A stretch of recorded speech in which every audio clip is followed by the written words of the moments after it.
بسم اللہ الرحمن الرحیم الصلاۃ والسلام علیک یا سیدی یا رسول اللہ وعلی آلک واصحابک یا سیدی یا حبیب اللہ یا ایہا الذین آمنوا لا یسخر قوم من قوم عسى ان یکونوا خیرا منہم ولا نساء من نساء عسى ان یکن خیرا منہن ولا تلمزوا انفسکم ولا تنابزوا بالالقاب بئس الاسم الفسوق بعد الایمان ومن لم يتب فاولئک هم الظالمون صدق اللہ مولانا العظیم الصلاة والسلام علیک یا سیدی یا رسول اللہ وعلی آلک واصحابک یا سیدی یا حبیب اللہ۔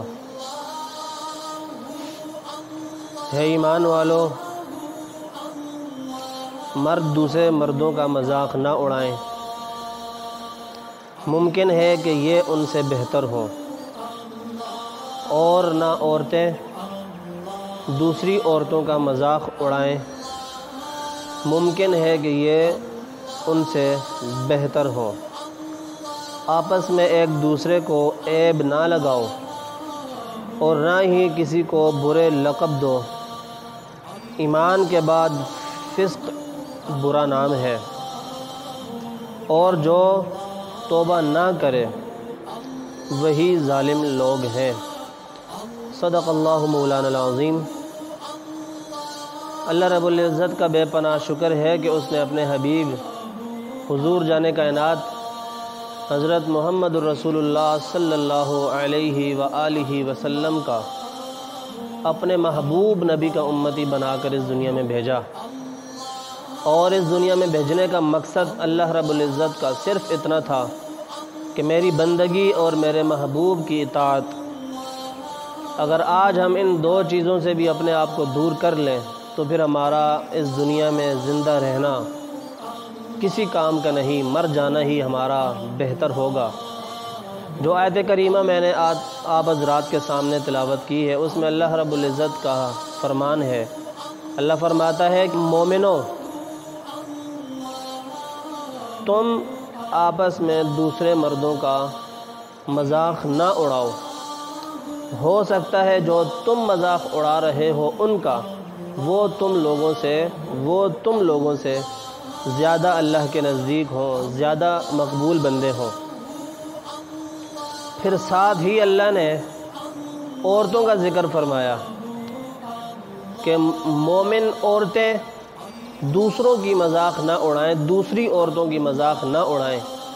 ہو سکتا ہے کہ یہی عورتیں ان سے بہتر ہوں۔ اور اللہ رب العزت ساتھ میں یہ بھی ارشاد فرماتا ہے کہ ایمان کے بعد اور کہ اپنے آپ کا یا آپس میں ایک دوسرے کو برے القابات نہ دو۔ ہر علاقے میں، ہر محلے میں کسی ایک شخص کا ایسا نام ضرور ہوتا ہے کہ جس کو اپنے اصل نام پر لوگ نہیں پکارتے، تو برے برے لقب دے کر اس کو پکارتے ہیں۔ تو شریعت اور قرآن اس چیز سے منع فرما رہی ہے۔ اس کے بعد اللہ رب العزت نے اس آیت کے آخری حصے میں یہ بھی ارشاد فرما دیا، اور وہ لوگ جو توبہ نہیں کرتے وہ لوگ ظالم ہیں، وہ لوگ ظلم کرنے والے ہیں اپنی ذات کے ساتھ، اپنے آپ کے ساتھ۔ قرآن کا واضح بیان ہے، واضح ارشاد ہے اللہ کا کہ تم آپس میں جب ایک دوسرے سے مذاق میں باتیں کرتے ہو، بعض اوقات ہوتا یہ ہے کہ دوست آپس میں ایک دوسرے سے مذاق تو کر رہے ہوتے ہیں کہ وہ ماں باپ تک پہنچ جاتے ہیں، اور ان بیچاروں کو معلوم نہیں ہوتا کہ تم جس بندے کی یا جن لوگوں کی مذاق اڑا رہے ہو اللہ کے نزدیک وہی زیادہ مقبول بندہ ہے۔ وہ اگلا بندہ سیریس ہو جائے، او میں تو مذاق کر رہا تھا، او یار تو میرا جگری دوست ہے، او یار تو یہ ہے، او یار یہ نہیں، یہ چیز غلط ہے۔ جب اللہ رب العزت نے قرآن میں منع کر دیا کہ آپ نے ایک دوسرے کی مذاق نہیں اڑانی، بالفرض آپ یقین مانیں، آپ اس بات کو بطور مثال سمجھیں کہ اگر کسی والد کی نوکری اللہ رب العزت نے اسکول کے باہر گیٹ پر کھڑا ہو کر کمانا روزی اس کے نصیب میں اللہ نے لکھ دی ہے، تو اس اسکول کے اندر کا ٹیچر اس چوکیدار کی، فورمین کی مذاق نہیں اڑا سکتا۔ اگر وہ مذاق اڑائے گا گویا کہ وہ تکبر کی حیثیت میں، تکبر میں اپنے آپ کو شامل کرتا ہے، اور ہو سکتا ہے کہ اللہ کے نزدیک زیادہ مقبول وہ باہر گیٹ پر کھڑے ہونے والا چوکیدار ہی ہو۔